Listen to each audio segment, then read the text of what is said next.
Welcome, ghouls, to our 14th episode of the Shrouded in Darkness podcast.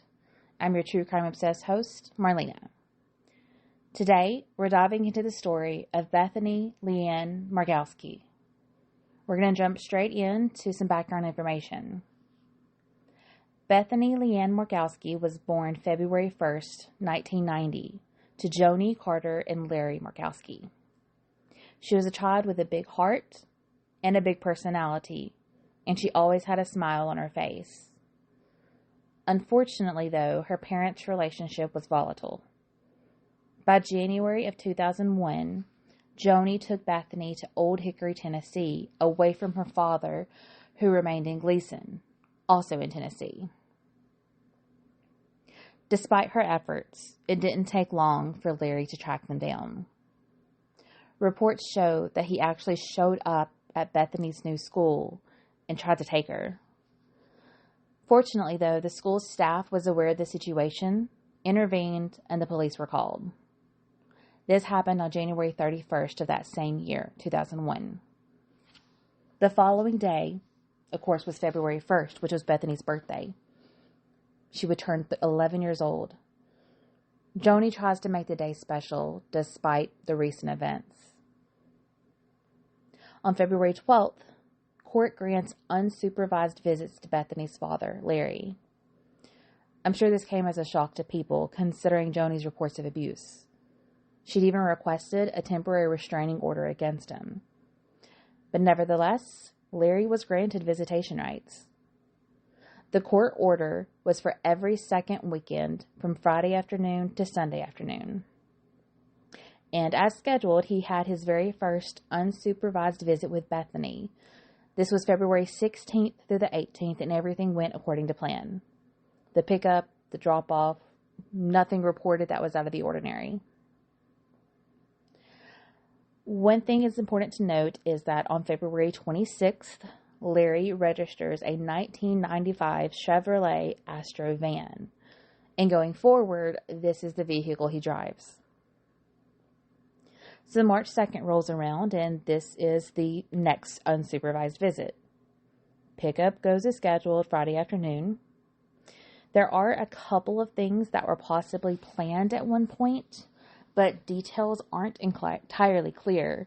For one, Joni was under the impression that Bethany was going to go skating at some point during the weekend with a friend, but this never happened. And the friend actually claimed that this was never a plan that was made. Another plan that was mentioned was apartment hunting in Nashville. This was so Larry could be closer to Bethany. This is going to be Larry, his oldest daughter Jenny, and her boyfriend. What actually happened on that Friday night was a seemingly spur-of-the-moment trip to Little Rock, Arkansas, over 4 hours away. Larry and Bethany visited one of his friends. His name was Harold Roberts. And according to a witness, they stayed all night at Harold's place, just drinking coffee and talking. Again, a seemingly normal night. The following day, so now we're on March 3rd for Saturday, it was just like the day before. A day and night with friends. There was a cookout, music, songs being played on the piano, still all at Harold's place. It was late that evening when Larry announces that he and Bethany are going to return home. Again, they're in Little Rock, and home is about 4 hours away in Tennessee. Witnesses say they tried to talk him out of going. I mean, it was very late at night, and they didn't really sleep much the day before, so it really wasn't a good combination for driving on long hours. But Larry insisted on leaving. And according to what I've read, for some reason, Larry mentions letting Harold have the van, that he was going to drive it to the Port of Mexico, let Harold know where it was going to be, and that Harold could pick it up. I can't find any reasoning behind this or what the full plan was. It's just something that was mentioned, so I feel like that might be important. So we're moving on, and now it's 1:30 a.m. in the wee hours of Sunday, March 4th. Larry calls Harold and claims he is in Forest City, Arkansas. This is only about an hour and a half away from Little Rock. But according to phone records that are later pulled, Larry's cell phone actually pinged near a recreational area that's between Kentucky and Tennessee. It was less than 2 hours from their home in Gleason. This place was called the Land Between the Lakes, in case you want to look that up. And the timing does line up with this being where he actually was. At 9:38 a.m., so we're looking at about 8 hours later, Bethany calls her mom from Gleason home. I'm not really sure of all the details. There's a couple of different, rumors. Some say that she may have been upset. Some say the phone call was very short. But either way, it is actually verified by phone records. And after the phone call, Larry took Bethany to visit one of her friends. This was also verified, but the visit did not last long, and I've not found anything on Larry or Bethany's state, how they were acting or anything. So again, we're on Sunday, March 4th. Just after noon, Jenny, which as a reminder is Larry's oldest daughter, she calls and speaks to Bethany. Bethany tells her that they had just left the house in Gleason and were headed to Jackson, which is still in Tennessee, and that Larry was going to take her to the Old Hickory Mall. From this point, again just after noon, until about 5:43 p.m., so we're looking at 5 hours, there is no activity on Larry's phone. Nothing that can be verified or traced. A witness, though, does claim that she saw Larry getting gas around 2:30 p.m. at a place called Parker's Crossroads. According to the witness, Larry said that he had just dropped his daughter off with her mother. And the witness confirmed she didn't see anyone else in the vehicle with Larry. Again, I'm not really sure about the accuracy of this because according to Larry, they were already at the mall around 1:30 or 2 p.m. So that timing does not match up. Speaking of, let me just add that there are a lot of discrepancies in this part of the timeline. I feel like this is definitely the most crucial part of the timeline, but there's a lot of he said, she said moments, different times, different whereabouts. At one point, media gets involved, as do lawyers or their assistants, and obviously police get involved at one point too. So some reports say that Bethany went into the mall with a friend. Others say she was alone. And honestly, all this with the timing issues and the he says, she said, it's kind of a mess. And it's, I imagine, very confusing for the case as a whole. So we're going to go back to Larry's account of events. So according to him, he lets Bethany go in the mall and he remains in the van to rest.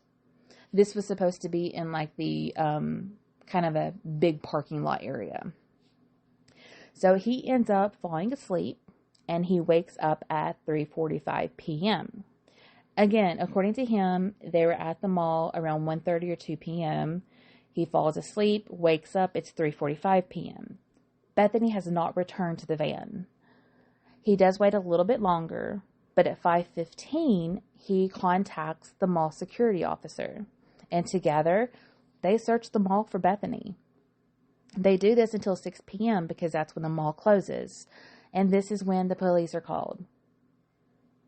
During this time, Larry answers a call from Bethany's aunt, Lori, who is actually Joni's sister, the one that was going to be picking her up from their meeting spot. Well, the call comes through at 5:43 p.m. And if you remember, there was no activity on Larry's phone for several hours. So this was the first ping from that afternoon. And just in case it's important, Larry was supposed to meet Lori at 5 p.m. And she had been trying to get in touch with him for a while. And at 5:43 was when she finally got through on his phone. So Larry explains what's going on, that he can't find Bethany anywhere. They're at the mall. So Lori, along with her husband, they drive to where he is at the mall. Well, by 11 p.m., Joni arrives at the scene, and so everyone just kind of goes to the police station so they can all kind of talk about what's going on, what the plan was, etc. Bethany is never found. They look at security footage from around the mall, and no one ever sees Bethany enter the mall. 9 days pass when the Tennessee Bureau of Investigations is alerted of the missing child case. When they join the investigation, they examine Larry's van. So at this point, everyone's only been questioned. There were no real major persons of interest. But again, the TBI gets involved, and Larry was the last person to see Bethany. So they bring in his van. But at this point, again, 9 days later, he has already removed the seats from his van. He's had the entire vehicle detailed, and the carpet has been shampooed. So I imagine if there was evidence there, it's going to be gone by now. There was one report that said there may have been blood droplets in the van. And if this did happen, Larry said that Bethany had actually just kind of hurt herself by like sitting on a thorn or something. So that's how he kind of reasoned for that, if that's a true statement, that is. So to this day, after 25 years, the family is still searching for answers. They're still hoping to one day be reunited with Bethany. There are a few theories on this case, and of course, some interesting facts that I found during my research. One tip suggested that a woman was trying to enroll a young girl into a school in Tennessee. Again, that's where a lot of this happened, was in Tennessee. That's where they lived. The woman is identifies herself as the girl's aunt, but she didn't have proper documentation to actually enroll the daughter or the child. The young girl matched Bethany's description, though.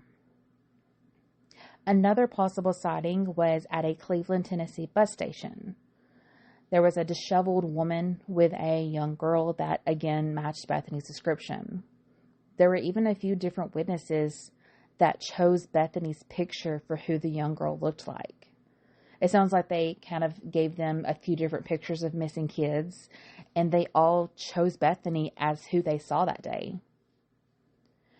Another theory is that Larry is behind the whole thing.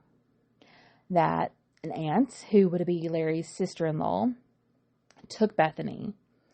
And from the descriptions, it kind of matches up with what his aunt would have looked like. Or, I'm sorry, the sister-in-law would have looked like.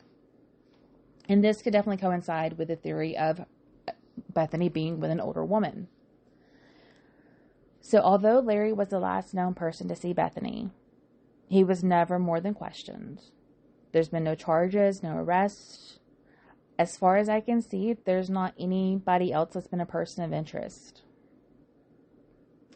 Interestingly enough, the van that was registered to Larry, well, by April 2001, which was not long after Bethany's disappearance, it was no longer registered to him.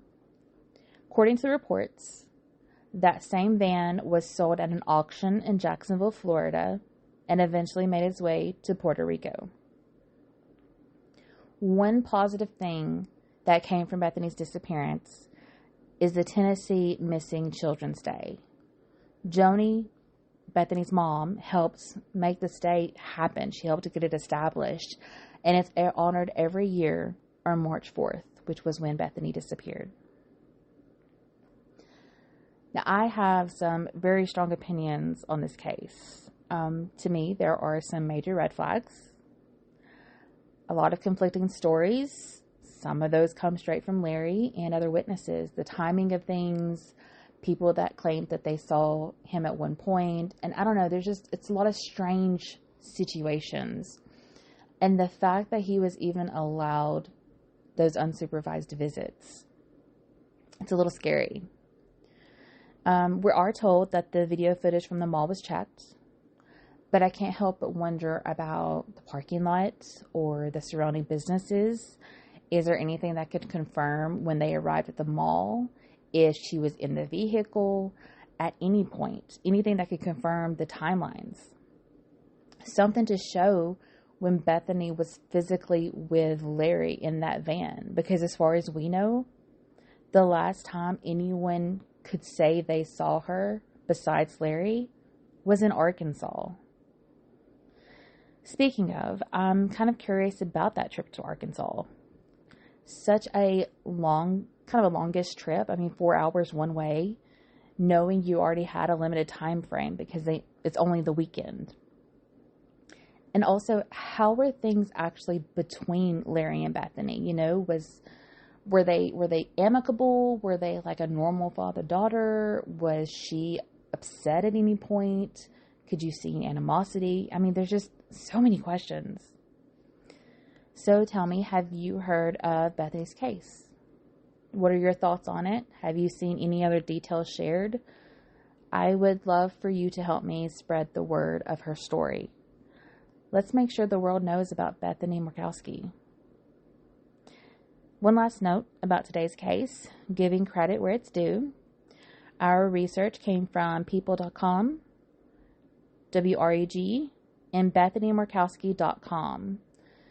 They made a website specifically for her and her case, and it has a lot of information on it, lots of pictures and everything.